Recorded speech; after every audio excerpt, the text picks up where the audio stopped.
Welcome to A. Scott Midnight Reads, a quiet corner of the dark where classic horror, mystery, and suspense tales are read in a soft, sleep-friendly voice. If you enjoy this kind of slow, atmospheric storytelling, like, comment, subscribe, and tap the notifications for future uploads. And if, like me, you keep a sleep playlist, feel free to add this video to your nightly rotation. Thanks for listening.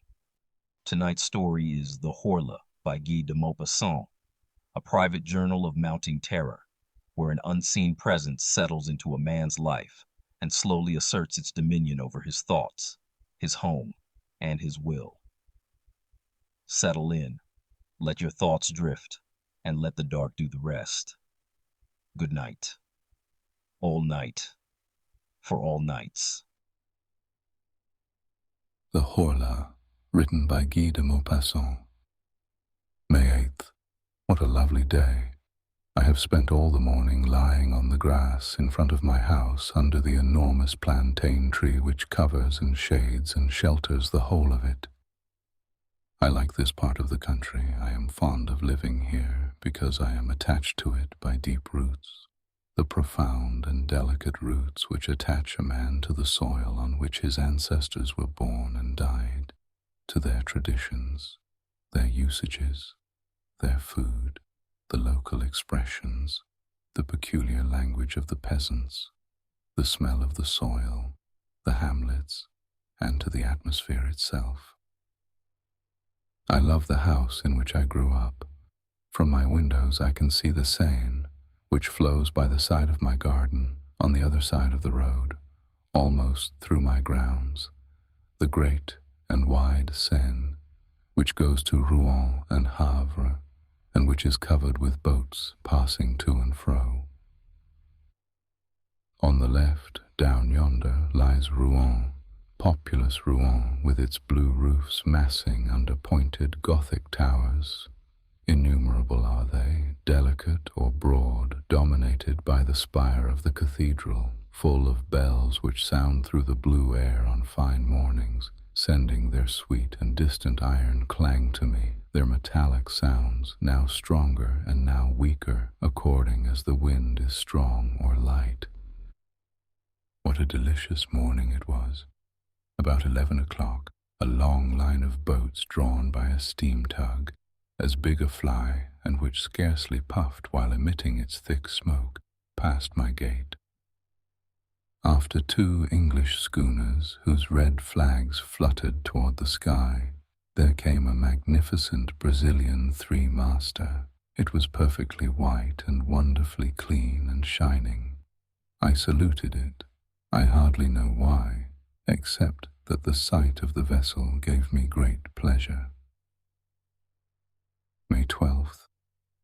I have had a slight feverish attack for the last few days, and I feel ill. Or rather, I feel low-spirited. Whence come those mysterious influences which change our happiness into discouragement and our self-confidence into diffidence? One might almost say that the air, the invisible air, is full of unknowable forces, whose mysterious presence we have to endure. I wake up in the best of spirits with an inclination to sing in my heart. Why? I go down by the side of the water, and suddenly, after walking a short distance, I return home wretched, as if some misfortune were awaiting me there. Why? Is it a cold shiver which, passing over my skin, has upset my nerves and given me a fit of low spirits? Is it the form of the clouds, or the tints of the sky, or the colors of the surrounding objects which are so changeable, which have troubled my thoughts as they passed before my eyes? Who can tell? Everything that surrounds us, everything that we see without looking at it, everything that we touch without knowing it, everything that we handle without feeling it, everything that we meet without clearly distinguishing it, has a rapid, surprising, and inexplicable effect upon us and upon our organs, and through them on our ideas and on our being itself. How profound that mystery of the invisible is! We cannot fathom it with our miserable senses. Our eyes are unable to perceive what is either too small or too great, too near to or too far from us. We can see neither the inhabitants of a star nor of a drop of water. Our ears deceive us, for they transmit to us the vibrations of the air in sonorous notes. Our senses are fairies who work the miracle of changing that movement into noise, and by that metamorphosis give birth to music, which makes the mute agitation of nature a harmony. So with our sense of smell, which is weaker than that of a dog, and so with our sense of taste, which can scarcely distinguish the age of a wine. Oh, if we only had other organs which could work other miracles in our favor, what a number of fresh things we might discover around us.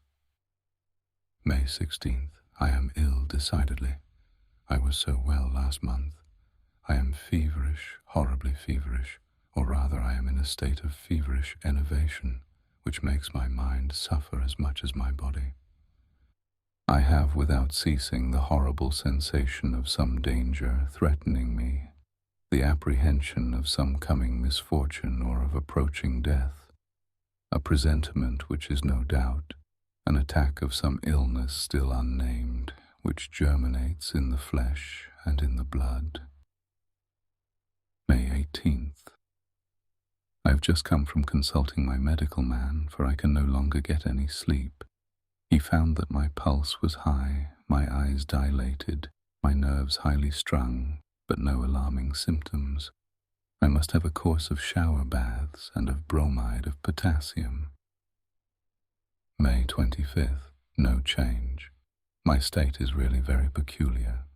As the evening comes on, an incomprehensible feeling of disquietude seizes me, just as if night concealed some terrible menace toward me. I dine quickly and then try to read, but I do not understand the words, and can scarcely distinguish the letters. Then I walk up and down my drawing room, oppressed by a feeling of confused and irresistible fear, a fear of sleep and a fear of my bed. About 10 o'clock I go up to my room. As soon as I have entered, I lock and bolt the door. I am frightened. Of what? Up till the present time I have been frightened of nothing. I open my cupboards and look under my bed. I listen to what? How strange it is that a simple feeling of discomfort, of impeded or heightened circulation, perhaps the irritation of a nervous center, a slight congestion, a small disturbance in the imperfect and delicate functions of our living machinery, can turn the most light-hearted of men into a melancholy one and make a coward of the bravest? Then I go to bed and I wait for sleep as a man might wait for the executioner. I wait for its coming with dread, and my heart beats and my legs tremble, while my whole body shivers beneath the warmth of the bedclothes until the moment when I suddenly fall asleep, as a man throws himself into a pool of stagnant water in order to drown.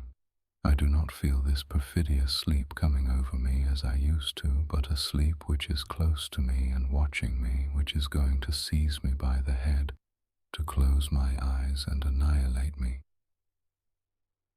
I sleep a long time, 2 or 3 hours perhaps, then a dream. No, a nightmare lays hold on me. I feel that I am in bed and asleep. I feel it and I know it, and I feel also that somebody is coming close to me, is looking at me, touching me, is getting onto my bed, is kneeling on my chest, is taking my neck between his hands and squeezing it with all his might in order to strangle me. I struggle, bound by that terrible powerlessness which paralyzes us in our dreams. I try to cry out, but I cannot. I want to move. I cannot. I try with the most violent efforts and out of breath to turn over and throw off this being which is crushing and suffocating me. I cannot. And then suddenly I wake up, shaken and bathed in perspiration. I light a candle and find that I am alone, and after that crisis, which occurs every night, I at length fall asleep and slumber tranquilly till morning. June 2nd. My state has grown worse. What is the matter with me?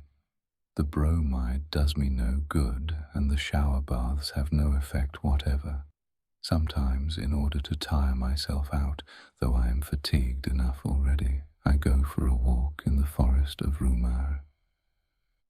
I used to think at first that the fresh light and soft air, impregnated with the odor of herbs and leaves, would instill new life into my veins and impart fresh energy to my heart.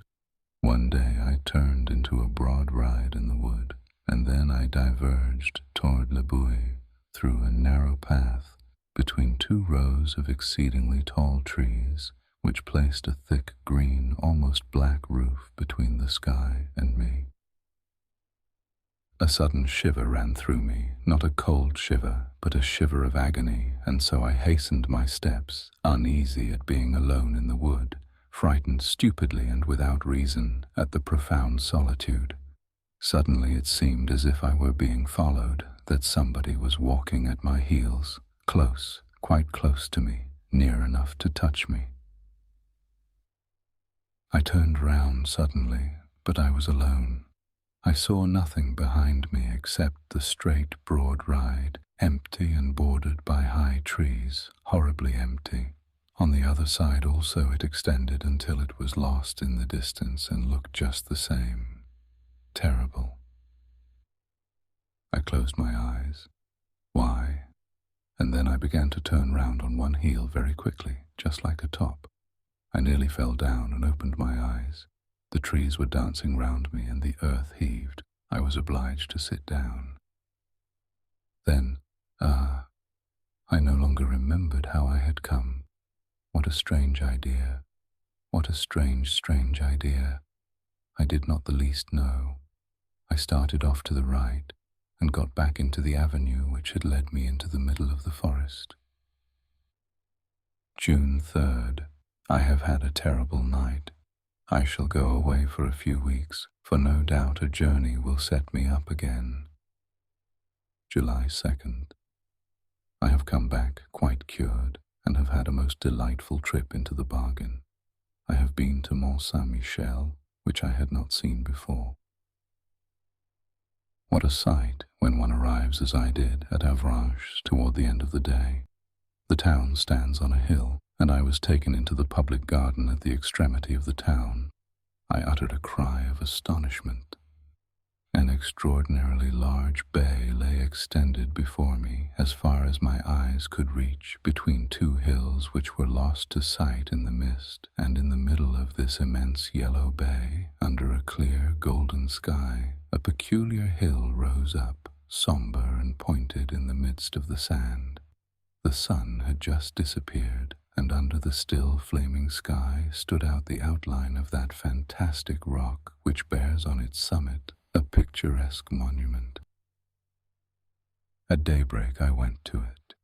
The tide was low, as it had been the night before, and I saw that wonderful abbey rise up before me as I approached it. After several hours walking, I reached the enormous mass of rock which supports the little town dominated by the great church. Having climbed the steep and narrow street, I entered the most wonderful Gothic building that has ever been erected to God on earth, large as a town, and full of low rooms which seem buried beneath vaulted roofs, and of lofty galleries supported by delicate columns. I entered this gigantic granite jewel, which is as light in its effect as a bit of lace, and is covered with towers, with slender belfries to which spiral staircases ascend. The flying buttresses raise strange heads that bristle with chimeras, with devils, with fantastic animals, with monstrous flowers, are joined together by finely carved arches to the blue sky by day and to the black sky by night.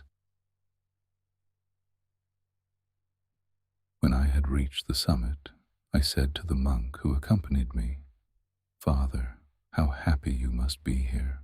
And he replied, "It is very windy, monsieur." and so we began to talk while watching the rising tide which ran over the sand and covered it with a steel cuirass.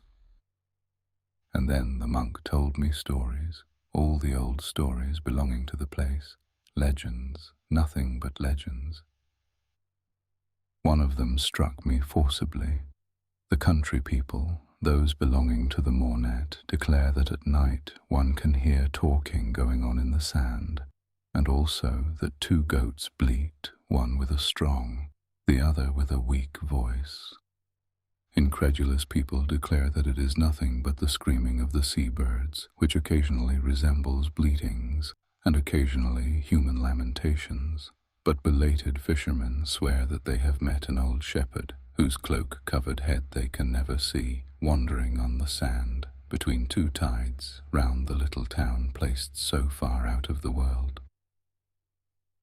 They declare he is guiding and walking before a he-goat with a man's face, and a she-goat with a woman's face, both with white hair, who talk incessantly, quarrelling in a strange language, and then suddenly cease talking in order to bleat with all their might. Do you believe it? I asked the monk. I scarcely know, he replied, and I continued. If there are other beings besides ourselves on this earth, how comes it that we have not known it for so long a time? Or why have you not seen them? How is it that I have not seen them? He replied, do we see the 100,000th part of what exists? Look here. There is the wind, which is the strongest force in nature. It knocks down men and blows down buildings, uproots trees, raises the sea into mountains of water, destroys cliffs and casts great ships onto the breakers. It kills, it whistles, it sighs, it roars. But have you ever seen it, and can you see it? Yet it exists for all that. I was silent before this simple reasoning. That man was a philosopher, or perhaps a fool. I could not say which exactly, so I held my tongue. What he had said had often been in my own thoughts. July 3rd. I have slept badly. Certainly there is some feverish influence here, for my coachman is suffering in the same way as I am. When I went back home yesterday, I noticed his singular paleness, and I asked him, "What is the matter with you, Jean?" "The matter is that I never get any rest, and my nights devour my days. Since your departure, monsieur, there has been a spell over me. However, the other servants are all well, but I am very frightened of having another attack myself." July 4th. I am decidedly taken again, for my old nightmares have returned. Last night I felt somebody leaning on me who was sucking my life from between my lips with his mouth. Yes, he was sucking it out of my neck like a leech would have done. Then he got up satiated, and I woke up so beaten, crushed, and annihilated that I could not move. If this continues for a few days, I shall certainly go away again. July 5th. Have I lost my reason? What has happened? What I saw last night is so strange that my head wanders when I think of it. As I do now every evening, I had locked my door. Then, being thirsty, I drank half a glass of water, and I accidentally noticed that the water bottle was full up to the cut glass stopper. Then I went to bed and fell into one of my terrible sleeps, from which I was aroused in about 2 hours by a still more terrible shock. Picture to yourself a sleeping man who is being murdered, who wakes up with a knife in his chest, a gurgling in his throat, is covered with blood, can no longer breathe, is going to die and does not understand anything at all about it. There you have it.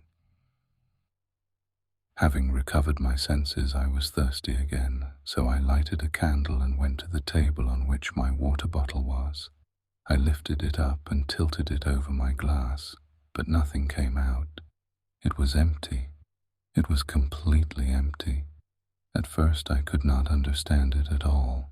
Then suddenly I was seized by such a terrible feeling that I had to sit down, or rather fall into a chair. Then I sprang up with a bound to look about me. Then I sat down again, overcome by astonishment and fear, in front of the transparent crystal bottle. I looked at it with fixed eyes, trying to solve the puzzle, and my hands trembled. Somebody had drunk the water, but who? I, without any doubt. It could surely only be I. In that case, I was a somnambulist, was living, without knowing it, that double, mysterious life which makes us doubt whether there are not two beings in us, whether a strange, unknowable, and invisible being does not, during our moments of mental and physical torpor, animate the inert body, forcing it to a more willing obedience than it yields to ourselves. Oh, who will understand my horrible agony? Who will understand the emotion of a man sound in mind, wide awake, full of sense, who looks in horror at the disappearance of a little water while he was asleep, through the glass of a water bottle, and I remained sitting until it was daylight, without venturing to go to bed again. July 6th. I am going mad. Again, all the contents of my water bottle have been drunk during the night, or rather I have drunk it. But is it I? Is it I? Who could it be? Who? Oh God, am I going mad? Who will save me? July 10th.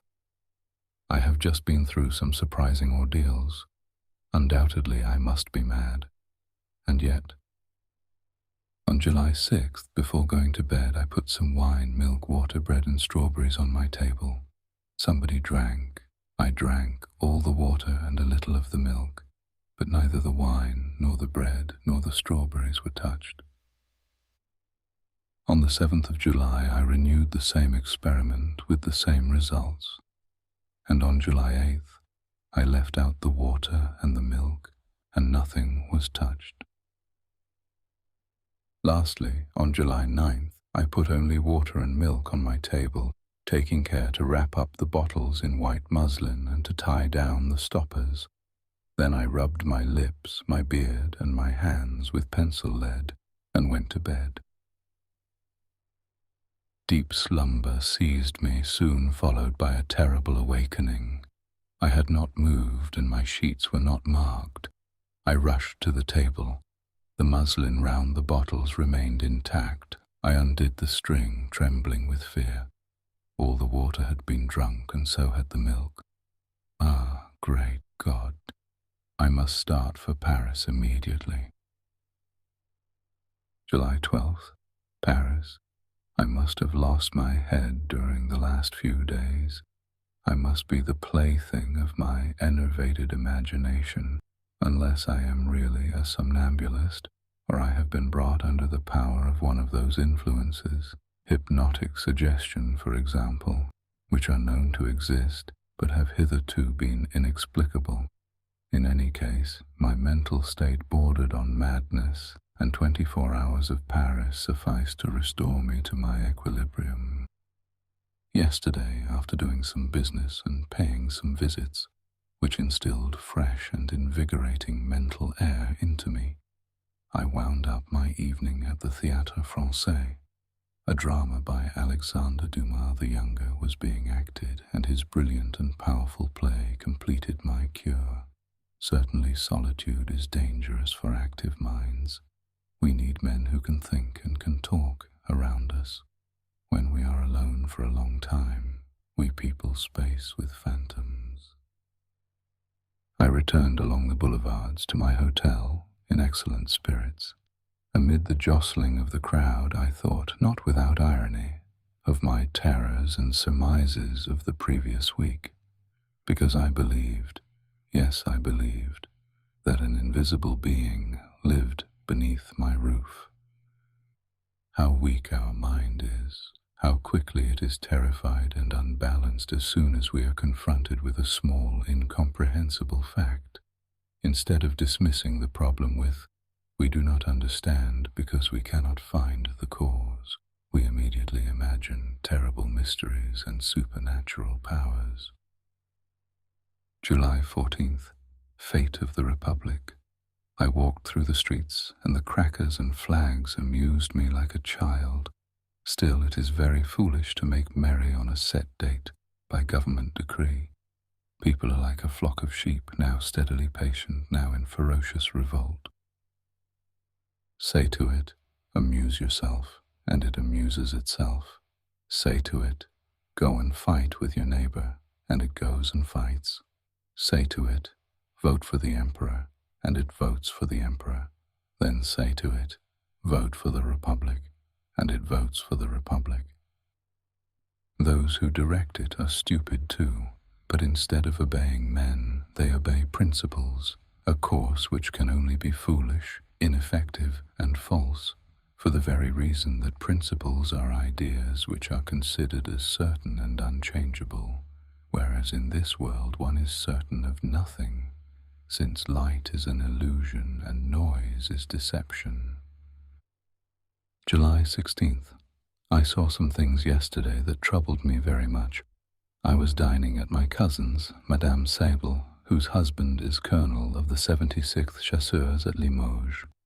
There were 2 young women there, one of whom had married a medical man, Dr. Perrin, who devotes himself a great deal to nervous diseases and to the extraordinary manifestations which just now experiments in hypnotism and suggestion are producing.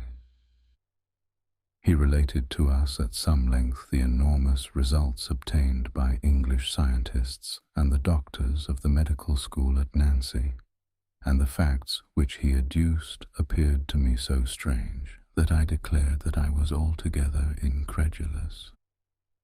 We are, he declared, on the point of discovering one of the most important secrets of nature, I mean to say, one of its most important secrets on this earth, for assuredly there are some up in the stars yonder of a different kind of importance. Ever since man has thought, since he has been able to express and write down his thoughts, he has felt himself close to a mystery which is impenetrable to his coarse and imperfect senses, and he endeavors to supplement the feeble penetration of his organs by the efforts of his intellect. As long as that intellect remained in its elementary stage, this intercourse with invisible spirits assumed forms which were commonplace though terrifying. Thence sprang the popular belief in the supernatural, the legends of wandering spirits, of fairies, of gnomes, of ghosts, I might even say the conception of God, for our ideas of the workman-creator, from whatever religion they may have come down to us, are certainly the most mediocre, the stupidest, and the most unacceptable inventions that ever sprang from the frightened brain of any human creature. Nothing is truer than what Voltaire says. If God made man in his own image, man has certainly paid him back again. But for rather more than a century men seem to have had a presentiment of something new. Mesmer and some others have put us on an unexpected track, and within the last 2 or 3 years especially, we have arrived at results really surprising. My cousin, who is also very incredulous, smiled, and Dr. Perrin said to her, "Would you like me to try and send you to sleep, madame?" "Yes, certainly." She sat down in an easy chair, and he began to look at her fixedly, as if to fascinate her. I suddenly felt myself somewhat discomposed. My heart beat rapidly, and I had a choking feeling in my throat. I saw that Madame Sable's eyes were growing heavy, her mouth twitched, and her bosom heaved, and at the end of 10 minutes she was asleep. "Go behind her," the doctor said to me, so I took a seat behind her. He put a visiting card into her hands and said to her, "This is a looking glass. What do you see in it?" She replied, "I see my cousin." "What is he doing?" "He is twisting his mustache." "And now?" "He is taking a photograph out of his pocket." "Whose photograph is it?" "His own." That was true, for the photograph had been given me that same evening at the hotel. What is his attitude in this portrait? He is standing up with his hat in his hand. She saw these things in that card, in that piece of white pasteboard, as if she had seen them in a looking-glass. The young women were frightened and exclaimed, "That is quite enough, quite enough." But the doctor said to her authoritatively, "You will get up at 8 o'clock tomorrow morning. Then you will go and call on your cousin at his hotel and ask him to lend you the 5,000 francs which your husband asks of you, and which he will ask for when he sets out on his coming journey." Then he woke her up.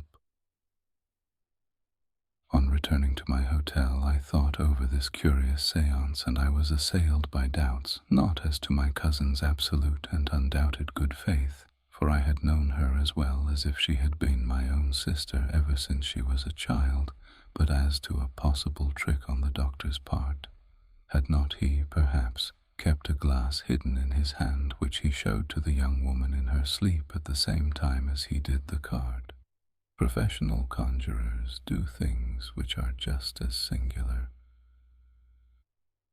However, I went to bed, and this morning at about 8:30, I was awakened by my footman, who said to me, "Madame Sable has asked to see you immediately, monsieur." I dressed hastily and went to her. She sat down in some agitation with her eyes on the floor, and without raising her veil said to me, "My dear cousin, I am going to ask a great favor of you." "What is it, cousin?" "I do not like to tell you, and yet I must. I am in absolute want of 5,000 francs. "What, you?" "Yes, I, or rather my husband, who has asked me to procure them for him." I was so stupefied that I hesitated to answer. I asked myself whether she had not really been making fun of me with Dr. Parent, if it were not merely a very well-acted farce which had been got up beforehand. On looking at her attentively, however, my doubts disappeared. She was trembling with grief, so painful was this step to her, and I was sure that her throat was full of sobs. I knew that she was very rich, and so I continued, "What? Has not your husband 5,000 francs at his disposal? Come, think. Are you sure that he commissioned you to ask me for them?" She hesitated for a few seconds, as if she were making a great effort to search her memory, and then she replied, Yes, I am quite sure of it." "He has written to you?" She hesitated again and reflected, and I guessed the torture of her thoughts. She did not know. She only knew that she was to borrow 5,000 francs of me for her husband. So she told a lie. "Yes, he has written to me. When, pray? You did not mention it to me yesterday." "I received his letter this morning. Can you show it to me?" No. It contained private matters, things too personal to ourselves. I burned it. So your husband runs into debt." She hesitated again and then murmured, "I do not know." Thereupon I said bluntly, "I have not 5,000 francs at my disposal at this moment, my dear cousin." She uttered a cry, as if she were in pain, and said, Oh, I beseech you to get them for me." She got excited and clasped her hands as if she were praying to me. I heard her voice change its tone. She wept and sobbed, harassed and dominated by the irresistible order that she had received. Oh, I beg you to. If you knew what I am suffering, I want them today." I had pity on her. "You shall have them by and by, I swear to you." "Oh, thank you. How kind you are." I continued, "Do you remember what took place at your house last night?" "Yes." "Do you remember that Dr. Parent sent you to sleep?" "Yes." "Oh, very well then. He ordered you to come to me this morning to borrow 5,000 francs, and at this moment you are obeying that suggestion." She considered for a few moments and then replied, "But as it is my husband who wants them." For a whole hour I tried to convince her but could not succeed, and when she had gone I went to the doctor. He was just going out, and he listened to me with a smile and said, "Do you believe now?" "Yes, I cannot help it. Let us go to your cousin's." She was already resting on a couch, overcome with fatigue. The doctor felt her pulse, looked at her for some time with one hand raised toward her eyes, which she closed by degrees under the irresistible power of this magnetic influence. When she was asleep, he said, "Your husband does not require the 5,000 francs any longer. You must, therefore, forget that you asked your cousin to lend them to you, and, if he speaks to you about it, you will not understand him." Then he woke her up, and I took out a pocketbook and said, "Here is what you asked me for this morning, my dear cousin." But she was so surprised that I did not venture to persist. Nevertheless, I tried to recall the circumstance to her, but she denied it vigorously, thought that I was making fun of her, and in the end very nearly lost her temper. There, I have just come back, and I have not been able to eat any lunch, for this experiment has altogether upset me. July 19th. Many people to whom I have told the adventure have laughed at me. I no longer know what to think. The wise man says, perhaps. July 21st. I dined at Bougival, and then I spent the evening at a boatman's ball. Decidedly, everything depends on place and surroundings. It would be the height of folly to believe in the supernatural on the Ile de la Grenouillière, but on the top of Mont Saint-Michel or in India, we are terribly under the influence of our surroundings. I shall return home next week. July 30th. I came back to my own house yesterday. Everything is going on well. August 2nd. Nothing fresh. It is splendid weather, and I spend my days in watching the Seine flow past.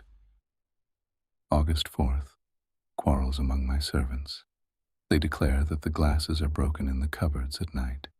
The footman accuses the cook, she accuses the needlewoman, and the latter accuses the other two. Who is the culprit?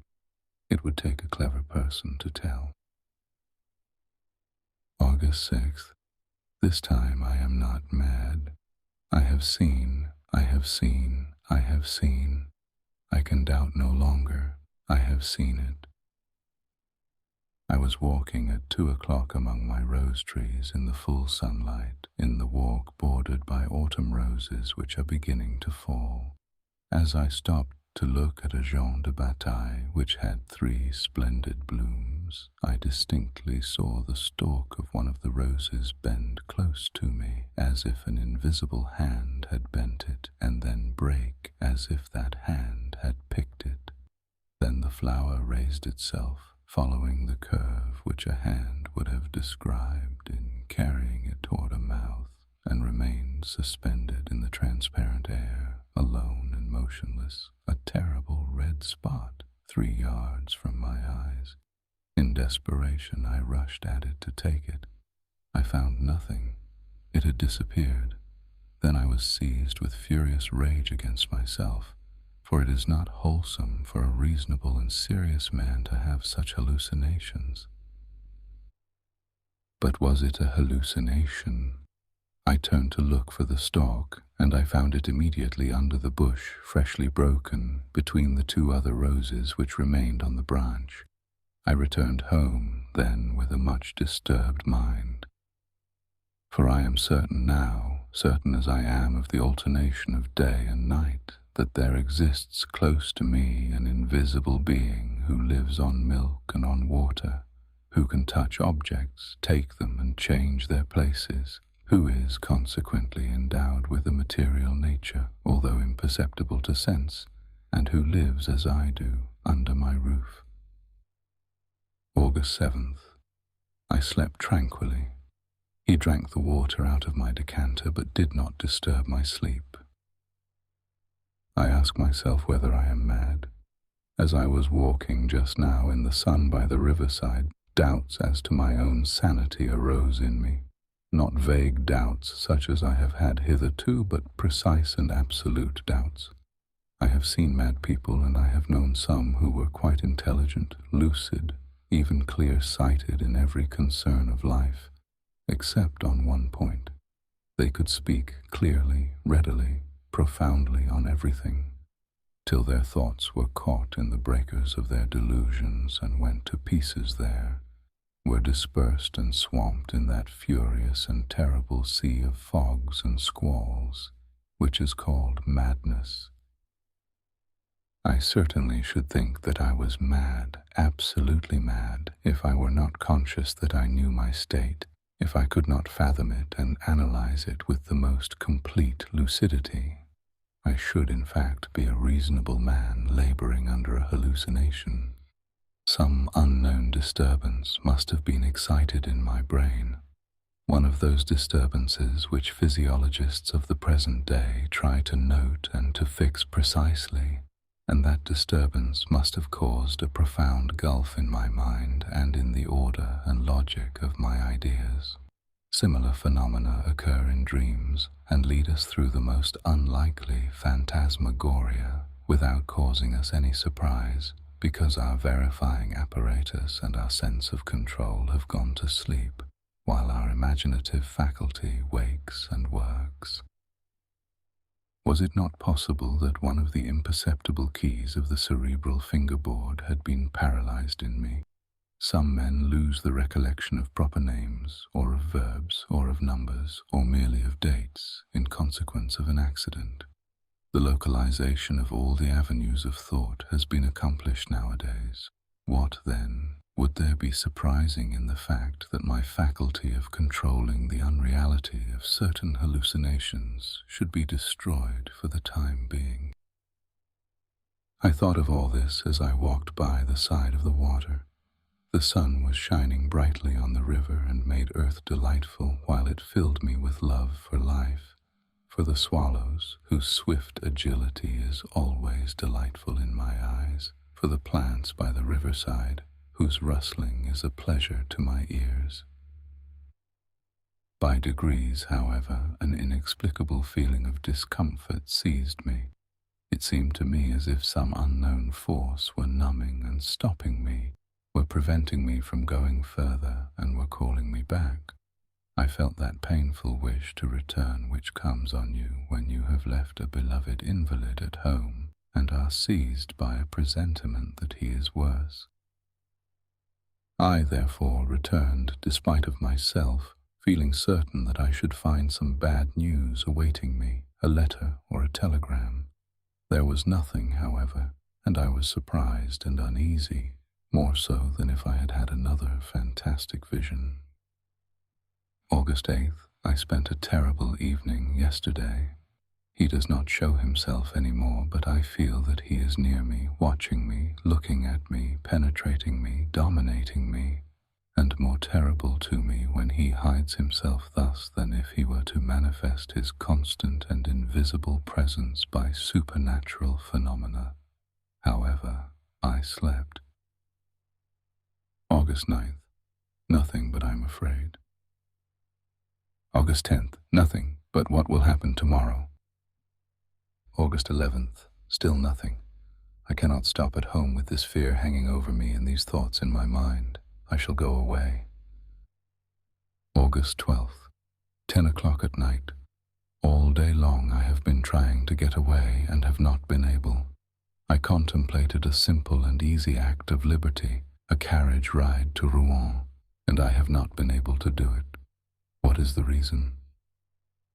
August 13th. When one is attacked by certain maladies, the springs of our physical being seem broken, our energies destroyed, our muscles relaxed, our bones to be as soft as our flesh, and our blood as liquid as water. I am experiencing the same in my moral being in a strange and distressing manner. I have no longer any strength, any courage, any self-control, nor even any power to set my own will in motion. I have no power left to will anything, but someone does it for me and I obey. August 14th. I am lost. Somebody possesses my soul and governs it. Somebody orders all my acts, all my movements, all my thoughts.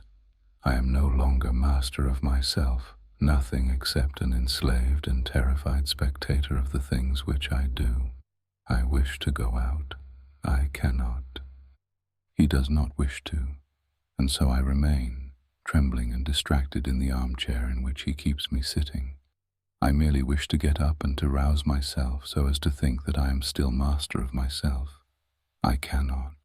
I am riveted to my chair, and my chair adheres to the floor in such a manner that no force of mine can move us.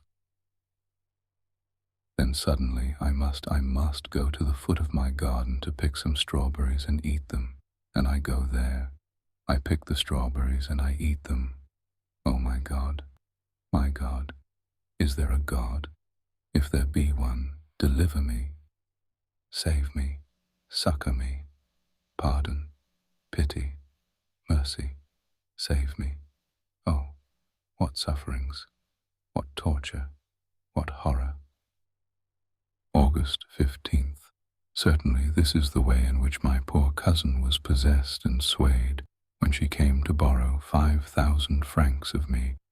She was under the power of a strange will which had entered into her, like another soul, a parasitic and ruling soul. Is the world coming to an end?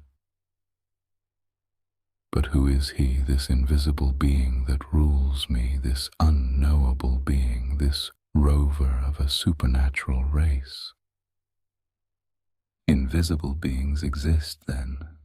How is it then that since the beginning of the world they have never manifested themselves in such a manner as they do to me? I have never read anything that resembles what goes on in my house. Oh, if I could only leave it, if I could only go away and flee and never return, I should be saved, but I cannot. August 16th. I managed to escape today for 2 hours, like a prisoner who finds the door of his dungeon accidentally open. I suddenly felt that I was free and that he was far away, and so I gave orders to put the horses in as quickly as possible, and I drove to Rouen.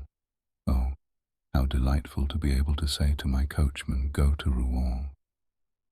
I made him pull up before the library, and I begged them to lend me Dr. Hermann Herestauss's treatise on the unknown inhabitants of the ancient and modern world.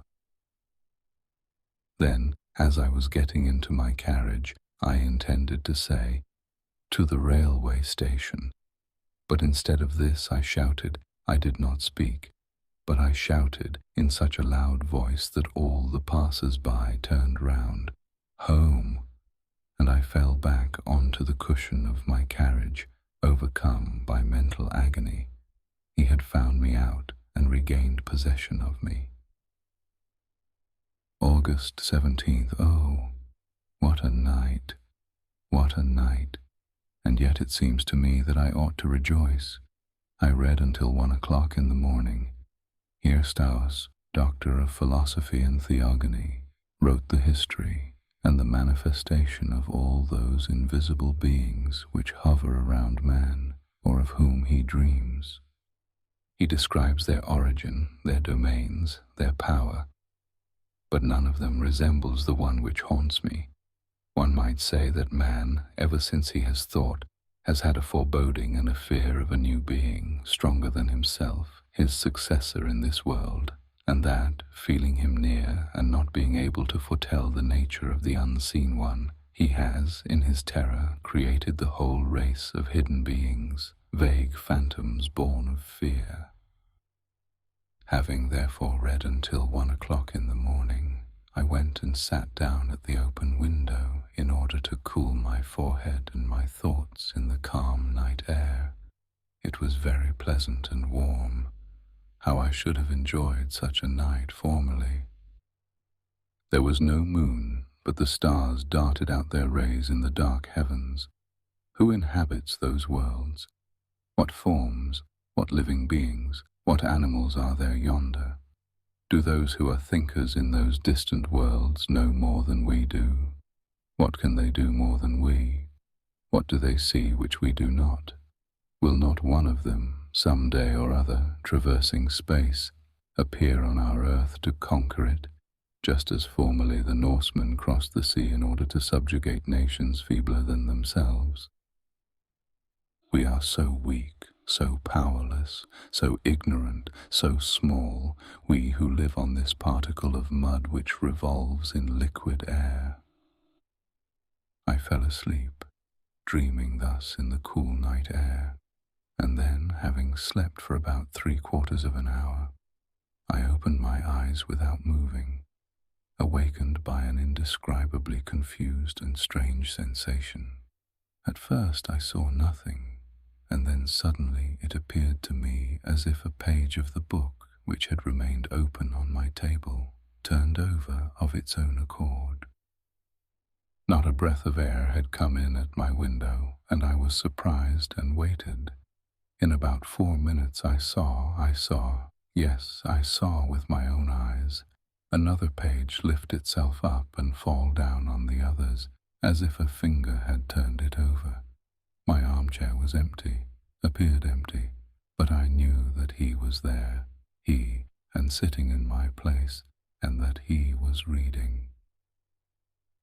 With a furious bound, the bound of an enraged wild beast that wishes to disembowel its tamer, I crossed my room to seize him, to strangle him, to kill him. But before I could reach it, my chair fell over as if somebody had run away from me. My table rocked, my lamp fell and went out, and my window closed as if some thief had been surprised and had fled out into the night, shutting it behind him. So he had run away. He had been afraid. He, afraid of me.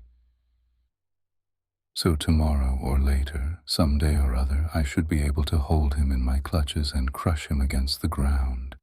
Do not dogs occasionally bite and strangle their masters? August 18th. I have been thinking the whole day long. Oh, yes, I will obey him, follow his impulses, fulfill all his wishes, show myself humble, submissive, a coward. He is the stronger, but an hour will come.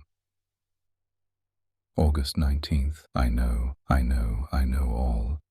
I have just read the following in the Revue du Monde Scientifique. A curious piece of news comes to us from Rio de Janeiro. Madness, an epidemic of madness which may be compared to that contagious madness which attacked the people of Europe in the Middle Ages, is at this moment raging in the province of São Paulo. The frightened inhabitants are leaving their houses, deserting their villages, abandoning their land, saying that they are pursued, possessed, governed like human cattle by invisible, though tangible beings, by a species of vampire which feeds on their life while they are asleep, and which, besides, drinks water and milk without appearing to touch any other nourishment.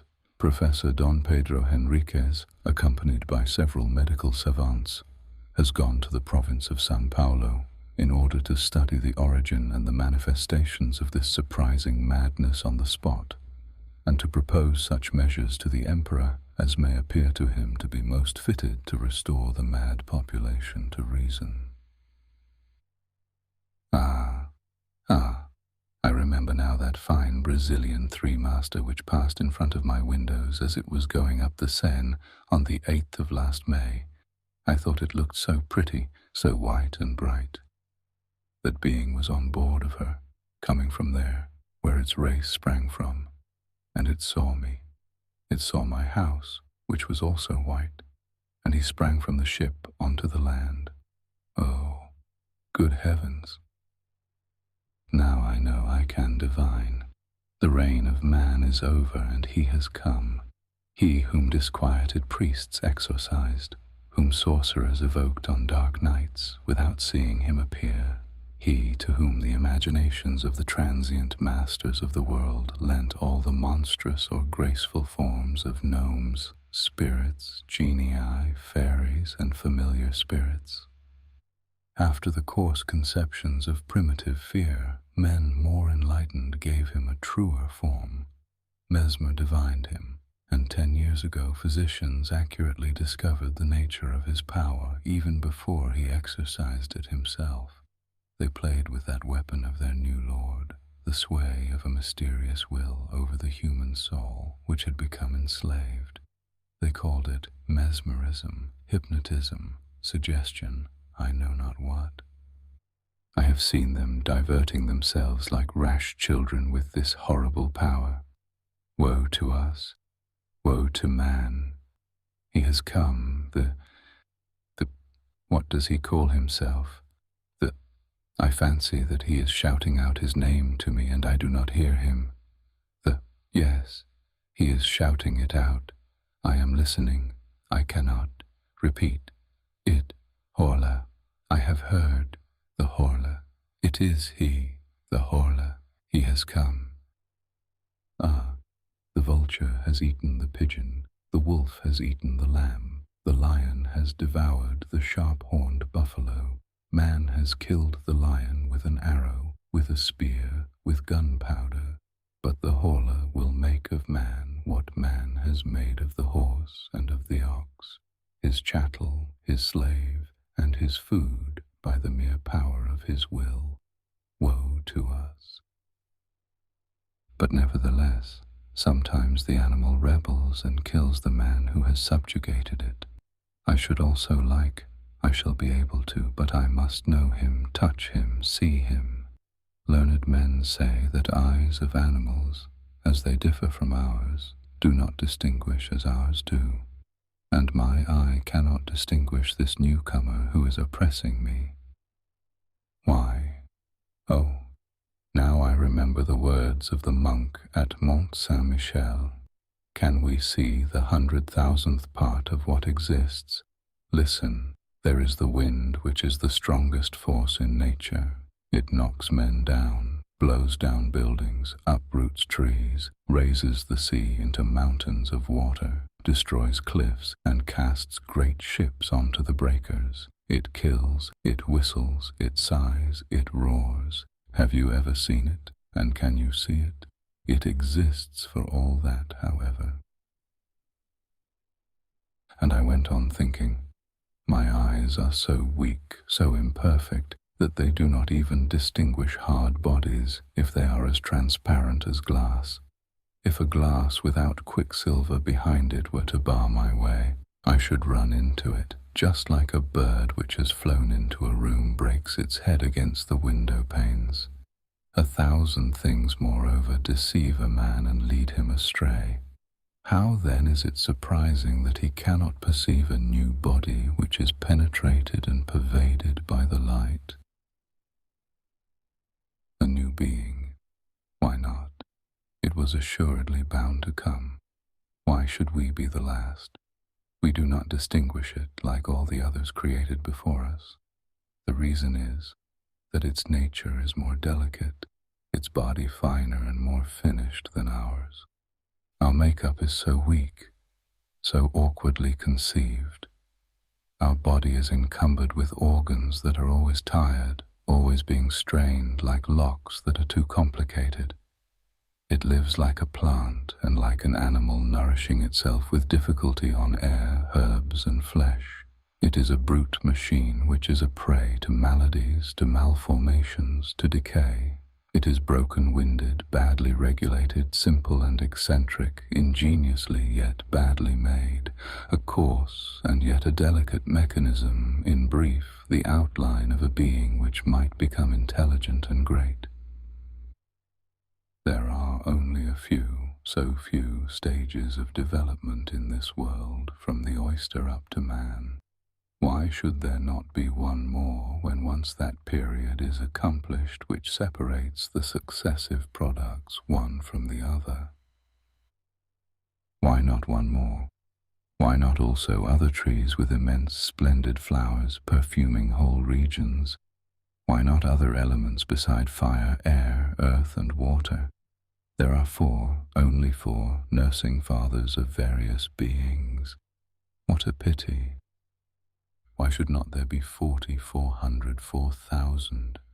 How poor everything is, how mean and wretched, grudgingly given, poorly invented, clumsily made. Ah, the elephant and the hippopotamus, what power! And the camel, what suppleness! But the butterfly, you will say, a flying flower. I dream of one that should be as large as 100 worlds, with wings whose shape, beauty, colors, and motion I cannot even express. But I see it. It flutters from star to star, refreshing them and perfuming them with the light and harmonious breath of its flight. And the people up there gaze at it as it passes in an ecstasy of delight. What is the matter with me?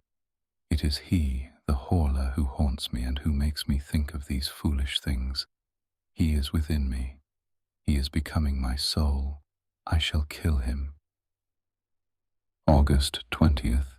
I shall kill him. I have seen him. Yesterday I sat down at my table and pretended to write very assiduously. I knew quite well that he would come prowling round me, quite close to me, so close that I might perhaps be able to touch him, to seize him. And then I should have the strength of desperation. I should have my hands, my knees, my chest, my forehead, my teeth to strangle him, to crush him, to bite him, to tear him to pieces. And I watched for him with all my overexcited nerves. I had lighted my 2 lamps and the 8 wax candles on my mantelpiece as if, by this light, I should discover him. My bed, my old oak bed with its columns, was opposite to me. On my right was the fireplace.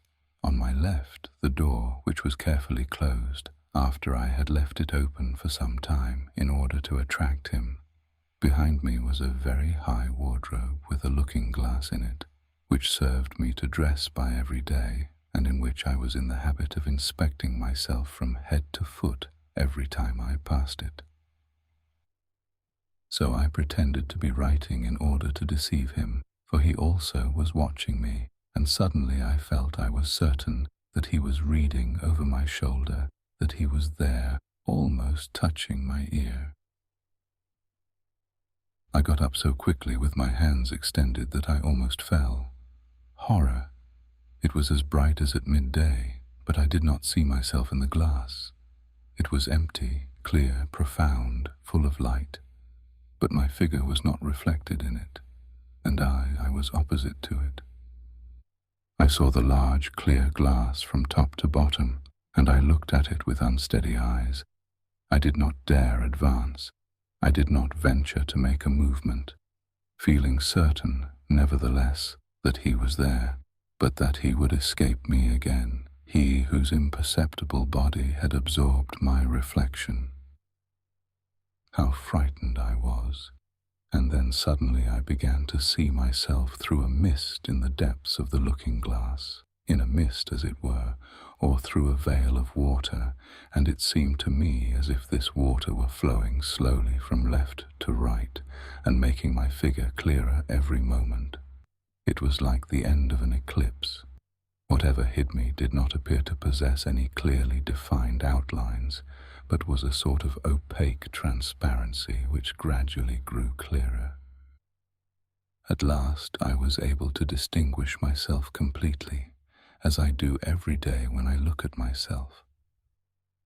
I had seen him, and the horror of it remained with me, and makes me shudder even now. August 21st. How could I kill him since I could not get hold of him? Poison. But he would see me mix it with the water, and then would our poisons have any effect on his impalpable body? No doubt about the matter. Then, August 22nd, I sent for a blacksmith from Rouen and ordered iron shutters of him for my room, such as some private hotels in Paris have on the ground floor, for fear of thieves, and he is going to make me a similar door as well. I have made myself out a coward, but I do not care about that. September 10th, Rouen, Hotel Continental. It is done. It is done. But is he dead? My mind is thoroughly upset by what I have seen. Well then, yesterday, the locksmith having put on the iron shutters and door, I left everything open until midnight, although it was getting cold. Suddenly I felt that he was there, and joy, mad joy, took possession of me. I got up softly, and I walked to the right and left for some time, so that he might not guess anything. Then I took off my boots and put on my slippers carelessly. Then I fastened the iron shutters, and going back to the door quickly, I double-locked it with a padlock, putting the key into my pocket.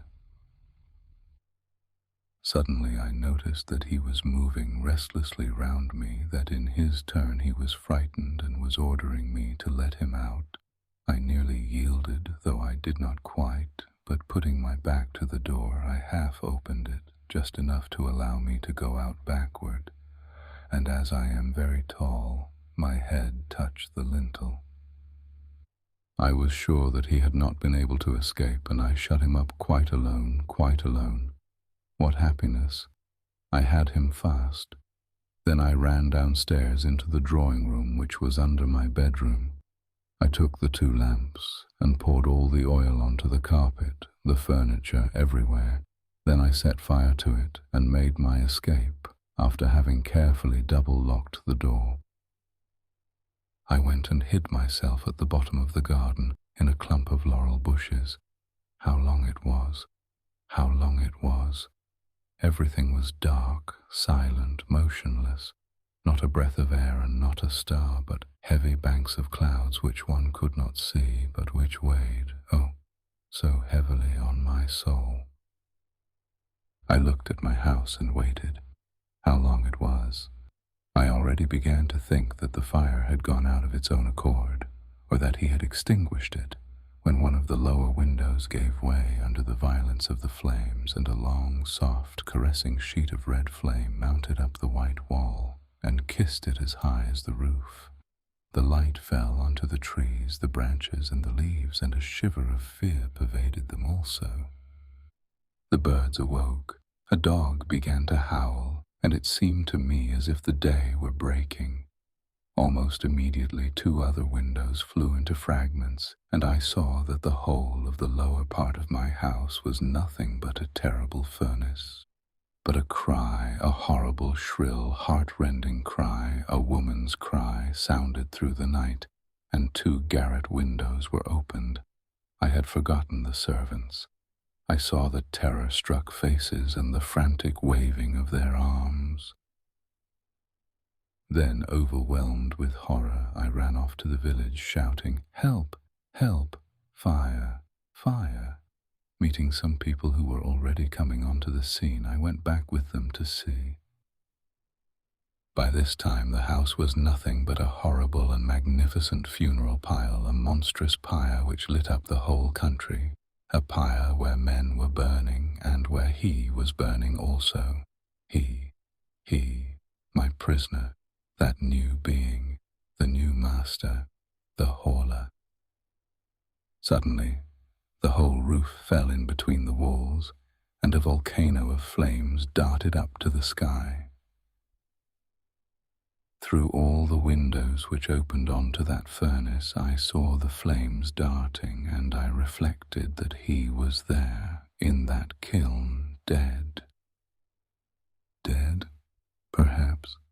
His body was not his body, which was transparent, indestructible by such means as would kill ours. If he were not dead, perhaps time alone has power over that invisible and redoubtable being. Why this transparent, unrecognizable body, this body belonging to a spirit, if it also had to fear ills, infirmities, and premature destruction? Premature destruction.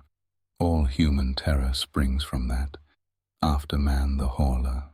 After him who can die every day, at any hour, at any moment, by any accident he came, he who was only to die at his own proper hour and minute. because he had touched the limits of his existence. No, no, there is no doubt about it. He is not dead. Then, I suppose I must kill myself.